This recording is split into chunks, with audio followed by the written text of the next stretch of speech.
ತಮ್ಮೆಲ್ಲರಿಗೂ ಗಣರಾಜ್ಯೋತ್ಸವದ ಹಾರ್ದಿಕ ಶುಭಾಶಯಗಳು. ವೇದಿಕೆಯ ಮೇಲೆ ಆಸೀನರಾಗಿರುವ ಅಧ್ಯಕ್ಷರೇ, ಪ್ರಾಂಶುಪಾಲರೇ, ಶಿಕ್ಷಕ ವೃಂದದವರೇ, ಅತಿಥಿಗಳೇ ಹಾಗೂ ನನ್ನ ಸಹಪಾಠಿಗಳೇ, ತಮಗೆಲ್ಲರಿಗೂ ಶುಭೋದಯ ಹಾಗೂ ಗಣರಾಜ್ಯೋತ್ಸವದ ಹಾರ್ದಿಕ ಶುಭಾಶಯಗಳು. ಇಂದು ನಾನು ಗಣರಾಜ್ಯೋತ್ಸವದ ಬಗ್ಗೆ ಕೆಲವು ಮಾತುಗಳನ್ನಾಡಲು ಇಚ್ಛಿಸುತ್ತೇನೆ. ಪ್ರತಿ ವರ್ಷ ಜನವರಿ 26ರಂದು ನಾವು ಭಾರತೀಯ ಗಣರಾಜ್ಯೋತ್ಸವವನ್ನು ಆಚರಿಸುತ್ತೇವೆ. ಇದೊಂದು ರಾಷ್ಟ್ರೀಯ ಹಬ್ಬವಾಗಿದೆ.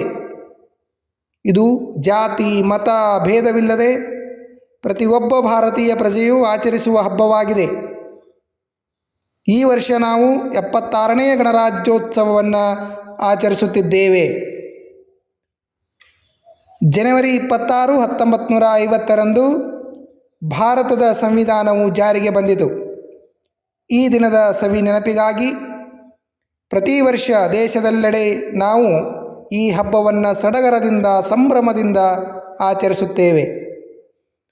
ಇಂದು ಭಾರತದ ಅತ್ಯಂತ ಸರ್ಕಾರಿ ರಜಾದಿನ. ಸಾಮಾನ್ಯವಾಗಿ ಪ್ರಾಥಮಿಕ ಮತ್ತು ಪ್ರೌಢಶಾಲೆಗಳಲ್ಲಿ ಇದರ ಪ್ರಯುಕ್ತ ಕಾರ್ಯಕ್ರಮಗಳನ್ನು ಹಮ್ಮಿಕೊಳ್ಳುತ್ತಾರೆ. ಪ್ರತಿ ವರ್ಷ ವಿವಿಧ ದೇಶಗಳ ಮುಖ್ಯಸ್ಥರನ್ನು ಆಚರಣೆಗೆ ಮುಖ್ಯ ಅತಿಥಿಗಳನ್ನಾಗಿ ಆಹ್ವಾನಿಸಲಾಗುತ್ತದೆ. ಗಣರಾಜ್ಯೋತ್ಸವದಂದು ವಿವಿಧ ಸೇನಾಪಡೆಗಳು ಪುರುಷರು ಮತ್ತು ಮಹಿಳೆಯರಿಗೆ ಪ್ರಶಸ್ತಿ ಪತ್ರಗಳನ್ನು ನೀಡಲಾಗುತ್ತದೆ. ಕಠಿಣ ಪರಿಶ್ರಮ ಮತ್ತು ಧೈರ್ಯಕ್ಕಾಗಿ ನಾಗರಿಕರಿಗೂ ಕೂಡ ಪ್ರಶಸ್ತಿ ನೀಡುತ್ತಾರೆ.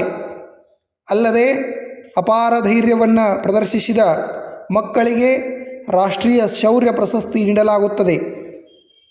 ಸ್ವತಂತ್ರ ಭಾರತಕ್ಕಾಗಿ ಸಂವಿಧಾನವನ್ನು ರಚಿಸುವ ತನ್ನ ಐತಿಹಾಸಿಕ ಕಾರ್ಯಗಳನ್ನು ಪೂರ್ಣಗೊಳಿಸಲು ಸಂವಿಧಾನ ರಚನಾ ಸಮಿತಿಯು ಸುಮಾರು 2 ವರ್ಷ 11 ತಿಂಗಳು ಮತ್ತು 18 ದಿನಗಳನ್ನು ತೆಗೆದುಕೊಂಡಿತು.